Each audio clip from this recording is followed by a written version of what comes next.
Welcome to another episode of Hard Lessons with Demel Hannah. I'm your host, Demel Hannah.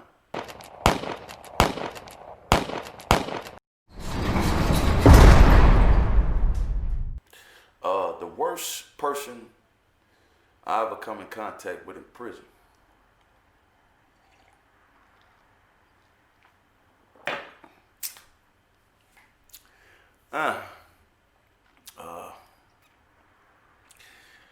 You know, the worst people for me is always cellmates. You know, I don't really give a fuck about how you roam on the gallery and shit. I was in Menard, my neighbor, he had a cellmate. This motherfucker was crazy. You know, lucky he wasn't my cellmate. I don't think I could have dealt with him, but this motherfucker would go to the shower and shower with all his clothes on and then come back to the cell wet and get on the bunk in a wet bed. See, that shit, if you crazy, you can't live with me. But if you faking like you crazy, you really can't live with me. You know what I'm saying? I didn't play that shit, man. If you either crazy, if you crazy, you can't live with me, because I'm crazy too, motherfucker. But if you faking like you crazy, you really can't live with me, because you would do some dumb shit while I'm asleep. You know what I mean? And this motherfucker literally gets to go to the shower, get wet. Like, look, this what he would do though. This shit was weird. The motherfucker would go to the shower. He would shower normally. And then he would put on his fucking clothes without drying off and walk back to the cell. Like Menard, I was in the North House. I was on, let me see, 2, 4, 6. I was on 8 gallery. So, you know, we gotta walk down and shit. I think the shower was like on 4 gallery. So we walk down and shit. You know, the shower is 30 of you motherfuckers in the shower. It ain't shit but about 12 showers, so you gotta wait. You know what I'm saying? You gotta ask a motherfucker, can I get some of that shower? Like me, I wouldn't wait. I ask, hey G, get up in there with you, man. So he'll step out, I'll step in. So, this motherfucker, man, this motherfucker was just crazy. You know what I mean? He would literally get in the shower. Like when he first became Homie Shelly, he brought a stench with him. And so about 4 or 5 hours later, I'm like, what the fuck is that smell? You know, cause he was next door to me. And Jim like, man, G, I'm like, damn, G, what the fuck going on over there, man? He like, man, they got this old bug ass nigga in this motherfucker, man. I'm like, damn, you know he a bug already? Damn. And so I think the next day we went to shower and I synced the bug in him. This nigga took his clothes off, got wet, put the clothes back on, wet. I said, damn. So he wasn't my cellmate, but he was a motherfucker. Menard, I heard about this motherfucker. I never witnessed it myself, but it was all throughout the institution. It was a big old motherfucker. This motherfucker used to literally, man, get naked, asshole. Now I don't give a fuck what the fucking terrain was. It could be snowing, it could be raining, it could be sunny. Whatever it was, this motherfucker always felt the need to strip naked and walk around the yard, man.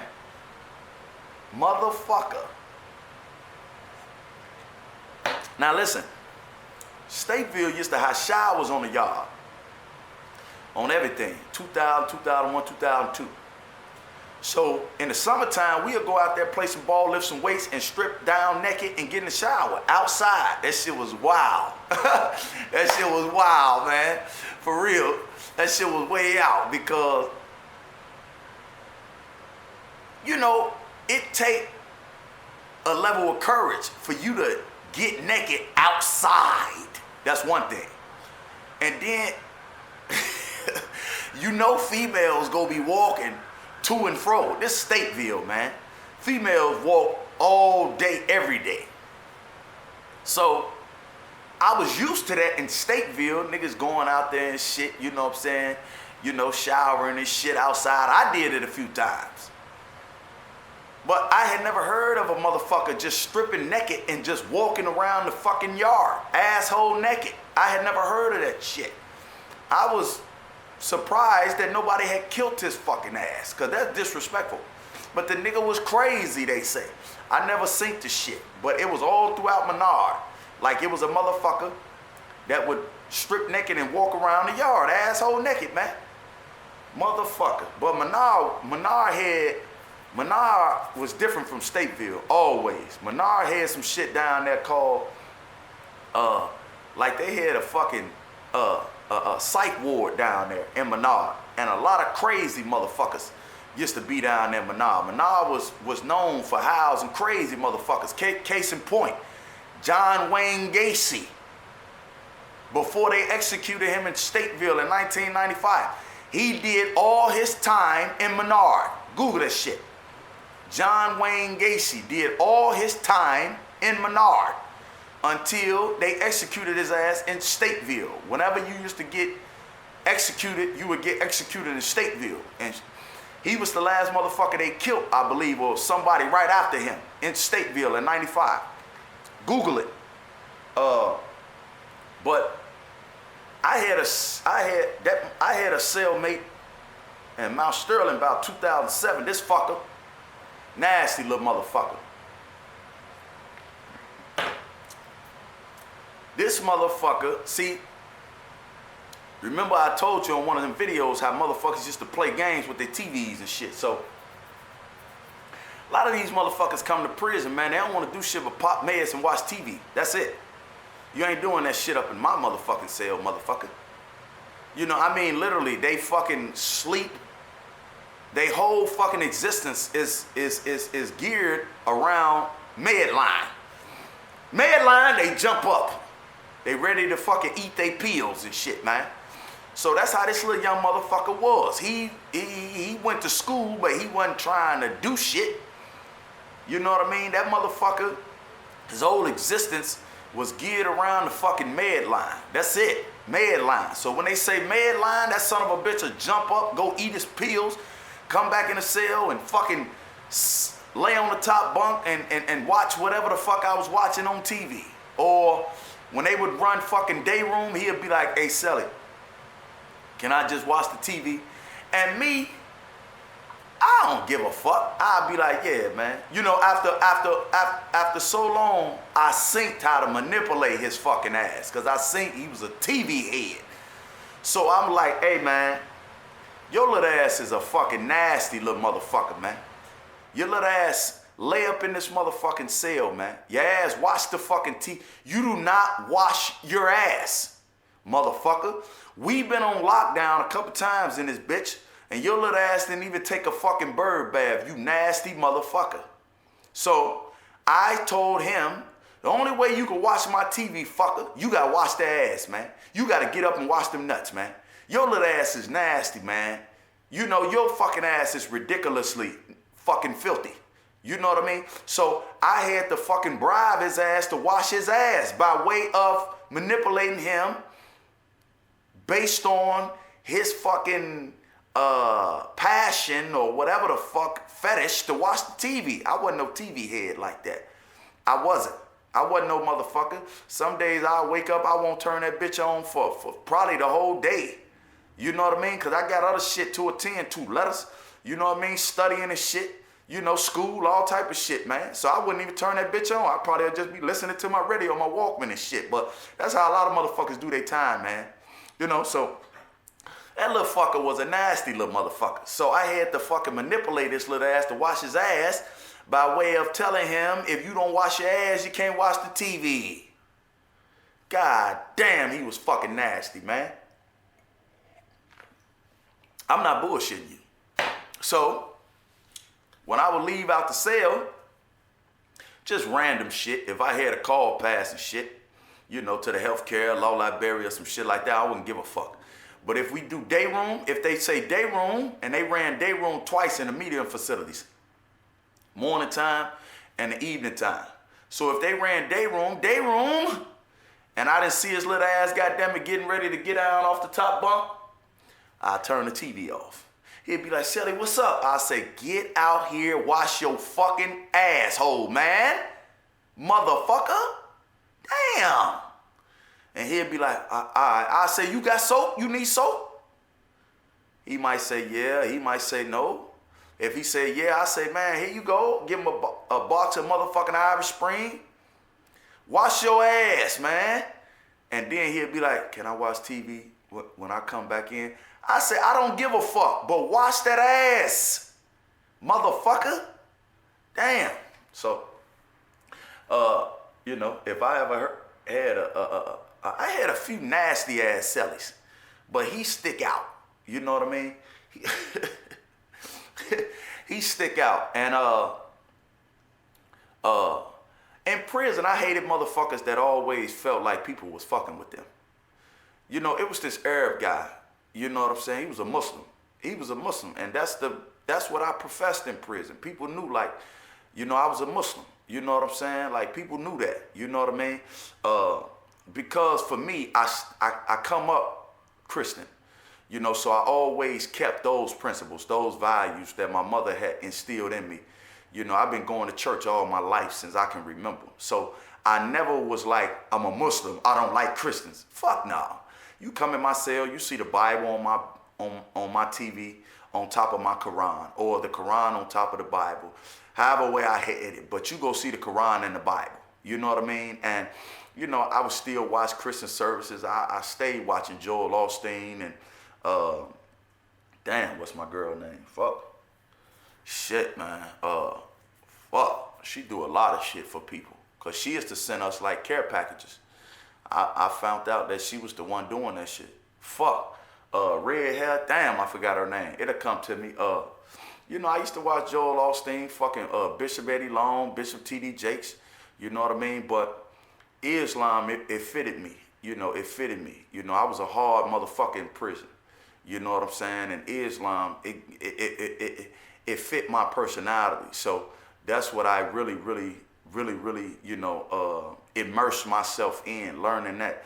But I read about everything, Joe. I did. You know what I'm saying? So this guy, he was a Muslim, he was an Arab, and he just used to always, like, somehow he will always find himself in shit.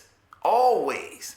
Like, he was one of those guys that maybe, thought people was racist because he was an Arab. And around this time, it was an anti-immigrant climate all throughout the country. And so, just because we in prison, that don't mean like we're not a part of that. So guys had that in prison. I didn't give a fuck. You know what I'm saying? When they was like, I used to watch TV a lot, and I would pay attention to how, Arabs was like being targeted and shit like that after 9/11. But what the fuck you expect? That's how I felt. Like, I'm a black man, man. I grew up being targeted. So black people we don't have any sympathy with someone that feel like, oh, I'm in America, we don't sympathize with that shit. We grew up like that. That is in us. We've been targeted since we've been babies. So, he would like throw little pity parties and shit. And I'm an outspoken motherfucker. I'd probably be like, man, look, man, get to the back of the bus, motherfucker. We've been dealing with that shit, man, since we've been in America. And he'd get loud. He was one of them motherfuckers that'd get loud. I love to debate. But when you start getting loud and shit, I think you trying to impose your will on me or some shit. We could debate, I'll fuck you up. I don't give a fuck. He'll get to talking about Islam, the history of it, like I don't know. I'd be like, hey, bro, look, man. I know about Prophet Abdul Muhammad, man, about Aisha. I was always knowledgeable, so you just couldn't say shit to me. Or you couldn't get loud and think you go impose your will over me. So he was one of those particular guys that would always like throw pity parties because he was an Arab, or he thought he knew more because he was an Arab. You know, and I'll be like, man, shut the fuck up, man. You know what I'm saying? Like, fuck you. You know, I don't give a fuck that you think because you come from Morocco recently that you know more. Man, fuck you. You know what I'm saying? You don't know shit, man. You know what I mean? Like black Muslims been over here in America, motherfucker. You better do your research. Know what Drew Ali and Elijah Muhammad, when they was lynching motherfuckers for just being black, but they was black and Muslim. You can't tell me shit, man. Shut the fuck up, man. So that's how I always was. You know what I mean? I always armed myself with knowledge. So I wouldn't allow nobody to just say any fucking thing to me. But he was one of those guys, man, that, like, you know what I'm saying, always think a motherfucker. He thought everybody was racist. Black, white, anybody that wasn't Arab, he'd say they was racist. Shut the fuck up, man. You know, ain't nobody racist, man. Get your stupid ass out of here, man. You know, what's realistic is they say some Arabs did this, man, on American soil. So, of course, a motherfucker is going to be looking at y'all with skepticism, man. They've been looking at black people with skepticism for 400 years. Shut the fuck up, dude. You know what I mean? Like, I wouldn't give a fuck about all that pity party shit, man. I don't care about what you saying, man. I don't give a fuck. So him and I, short time I was around him, you know, it was either shut the fuck up, man. You know what I'm saying? Or get the fuck away from me. You know what I mean? And that motherfucker had upped the pencil on me one time. You know, this shit was laughable. You know, this like 2007, he upped the pencil on me and shit. Like, get back! I don't even know why the fuck we had got into it. But I probably told him, shut the fuck up, man. You know what I mean? Shut your stupid ass up, man. You know, I'll tell, because what I learned in prison, if you know, I had a thing where I'll hit you in your fucking mouth. Like, I'm not into that back and forth shit, man. I was never into that shit. We call that shit woofing. I was never into that back and forth shit. I just hit you in your fucking mouth and let the fight begin, motherfucker. You know, fuck all that back and forth shit. But after a while, me hitting motherfuckers in their mouth and me catching assaults on inmates and getting 6 months in solitary confinement, I learned to just tell motherfuckers, shut your bitch ass up or shut the fuck up. And so if I tell you to shut your bitch ass up and you don't swing, use a bitch. Use a bitch. So I started learning that over time, over years and being in prison. You know, just because the motherfucker in prison, that don't mean they fight. I don't give a fuck. Nigga could have 10 murders. That don't mean he will fight. So I learned that over time. So with him particularly, I knew he wouldn't fight. I knew he was just a big mouth motherfucker. You know what I mean? That's looking for a motherfucker to help him. So with him, you know, if I got into it with him, I'll just tell him, hey, shut your bitch ass up, man. So this particular day, we probably got into it, going to school and shit. He probably was talking loud and shit. And me, I'm a Capricorn. I'm outspoken. You know, if I hear something that I don't like, I'm going to say something. So he probably said something, and I was like, man, that's not true. You know what I'm saying? Something, you know, because he would manipulate to young guys that was Muslims, you know, because he felt like he knew so much, you know, but you don't know shit. You don't know nothing, man. You know what I'm saying? You don't know shit, man. You know what some charlatan told you, and that's a fake motherfucker expert. You know what I mean? So I probably would be like, shut up, man. So that particular day, I probably told him, shut up. So he probably was like, I'm tired of you. You know, he would always do that shit, get loud. So everybody get to looking and shit. I hate that. Because when people get to looking, I can't get away with hitting you in your fucking mouth, bitch. You know, so when motherfuckers get loud and shit, I either step back or I just be like, shut your bitch ass up. You looking for some help, motherfucker, getting all loud. So he got loud. I probably told him, shut your bitch ass up. So he upped the pencil. I remember he upped the pencil. It was a pencil or a pen. And I was just laughing like, what the fuck you expect me to do? Run, motherfucker? Still, shut your bitch ass up, motherfucker. Like you got a pen or a pencil. I'm right here. Run to me. I'm gonna make you eat that motherfucker. See, I ain't gonna come to you and hit you in your fucking mouth, bitch. So I still catch an assault. You know, I'm gonna be like, oh, you got a pen, you got a pencil. You still a bitch. What you gonna do? And he didn't do nothing. You know what I mean? So he definitely one of the motherfuckers I did not like. You know what I mean? Like, he one of the motherfuckers I did not like, but I gave him passes because he was a Muslim. Like, if he was just a motherfucker that I did not like, and I didn't give a fuck about going to segregation, I would have whooped his motherfucking bitch ass. But I had just came to this facility, and I had did so much segregation time behind the wall. So when I got to this facility, this a medium joint, I'm trying to be cool, man. Eventually, I start fucking niggas up, though. Eventually. You know what I'm saying? Because you can't be cool in prison. You can't. Because people are assholes, man. So no matter how cool you try to be, you can't be cool for him. You can't be cool for him. You can't be cool for her. You know, you can only really be cool for yourself, and that shit only lasts so long. So, yeah, he upped the knife on pen, pencil. I told him, get your bitch ass out of here. You know what I'm saying? I didn't really have them people that I probably named. Them people probably stick out to me because I didn't really have. Ain't no, you know, didn't nobody bully me in prison. You know what I'm saying? So I can't think of a worse person. Like, I hated him. He took my cookies. No, that shit never happened to me, man. You know, never. Never, man. Never. I wouldn't have made it out of prison. I ain't the toughest motherfucker. But if you took anything from me, man, you know what I'm saying? It didn't happen. You know what I mean? But them motherfuckers are probably some of the worst motherfuckers I've been around in prison. For real.